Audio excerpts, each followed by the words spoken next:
Operation सिंदूर का एक बहुत ही मजबूत और तगड़ा ऑपरेशन जिसमें हमने एक डिसाइसिव विक्ट्री हासिल की, उसका आपको एहसास इस परेड में कर्तव्य पथ में आपको देखने का मिलेगा। रैप्टर्स हैं जो हमारे, काइट्स हैं जो ड्रोन को नोच के बिल्कुल खराब कर देते हैं, दुश्मन के नोच को, वो भी आपको देखने को मिलेंगे। ऑपरेशन सिंदूर का एक बहुत ही मजबूत और तगड़ा ऑपरेशन जिसमें हमने एक डिसाइसिव विक्ट्री हासिल की और 87 घंटों के अंदर दुश्मन के घुटने टिका दिए। तो वो जो एक उसका आपको एहसास इस परेड में कर्तव्य पथ में आपको देखने का मिलेगा। जो इक्विपमेंट, जो हमारे एरियल असेट्स, जो एयर पावर और जो हमारे लॉन्ग रेंज वेक्टर्स इस्तेमाल हुए थे, वो आपको देखने को मिलेंगे इस परेड में। और जो मॉडर्न इक्विपमेंट जो हमने अपनी फौज में अडेप्ट किया है, वो आपको देखने को मिलेगा।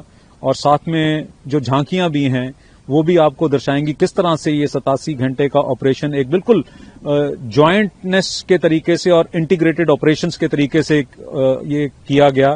तो उसकी आपको देखने के लिए झलकी मिलेंगी। जिस तरह से युद्ध बिल्कुल मॉडर्न हो रहा है, लड़ने के तरीके अलग हो रहे हैं, नई तकनीक के आले आ गए हैं, आपको मालूम है ड्रोन्स आ गए हैं, और एक युद्ध की प्रक्रिया थोड़ी सी मॉडर्न हो चुकी है। तो उसके साथ हमको भी ट्रांसफॉर्म होना बहुत जरूरी है।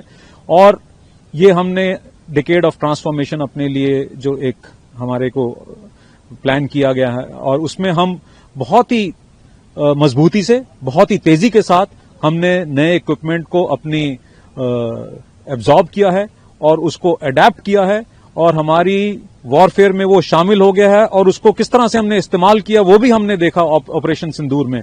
तो हम बिल्कुल मॉडर्न वॉरफेयर के लिए बहुत मजबूत और बहुत काबिल हमारी तीनों सेनाएं हैं।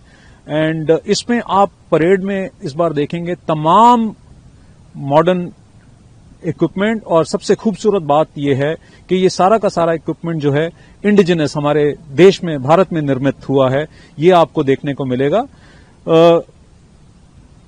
जो कुछ ऑर्गेनाइजेशन में बदलाव किए गए हैं, उसमें आपको एक भैरव बटालियन परेड पे मार्च करती हुई दिखेगी।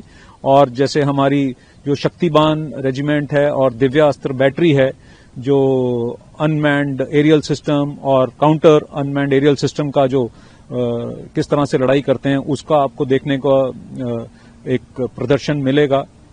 सो ये कुछ चीजें आपको नई देखने के लिए इस बार कर्तव्य पथ पे मिलेंगी। आपको तमाम चीजें नई देखने को मिलेंगी।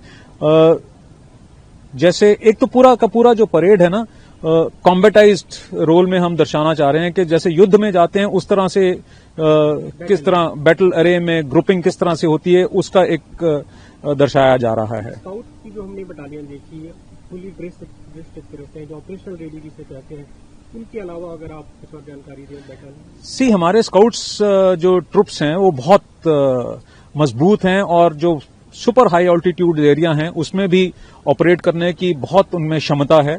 ये वहीं के रहने वाले हैं, सब हिमालय रीजन्स के। तो आप अगर पूरे बिल्कुल पूर्व दिशा से देखें तो अरुणाचल स्काउट्स हैं, फिर सिक्किम स्काउट्स हैं, फिर उसके बाद कुमाऊं स्काउट्स हैं, गढ़वाल स्काउट्स हैं, डोगरा स्काउट्स हैं, लद्दाख स्काउट्स हैं, और ये बहुत ही हार्डी ट्रुप्स हैं। ये जो इनका पोशाक आप यूनिफॉर्म देखने को मिलेगी आपको कर्तव्य पथ पे, क्योंकि उस इलाके में ठंड इतनी होती है, टेम्परेचर्स इतनी लो होती हैं, बर्फ के अंदर ऑपरेट करना पड़ता है, और इसीलिए आपकी उनकी जो ड्रेस है पूरी सफेद कलर की है, ताकि उनको बर्फ के अंदर ऑपरेट करते वक्त तो उनका पूरा कैमोफ्लाज भी रहे, और जो इक्विपमेंट लेके चलते हैं उसको किस तरह से उनकी काबिलियत है वो आपको पूरा देखने को मिलेगा। हाँ, ये हमारे जितने भी लोकल रिसोर्सेज हैं बहुत हमारी मदद में आते हैं। जैसे लद्दाख में डबल हम्प जो बैक्टीरियन कैमल है वो आपको देखने को मिलेगा, और ये हमारे लद्दाख के इलाके में हमारा लॉजिस्टिक जो साजो सामान लेने जाने के लिए ये बड़े इस्तेमाल में आते हैं। फिर ज़ांस्कार पोनीज हैं, और साथ ही जो इंडियन ब्रीड्स के डॉग्स भी हैं, 5 अलग तरीके के डॉग्स भी दिखेंगे, और आपको एक बड़ा मजा आएगा देख के। जो रैप्टर्स हैं, जो हमारे काइट्स हैं, जो ड्रोन को नोच के बिल्कुल खराब कर देते हैं दुश्मन के नोच को, वो भी आपको देखने को मिलेंगे। तो ये एनिमल कंटिंजेंट है हमारे, एक नया चीज आपको देखने के लिए मिलेगी।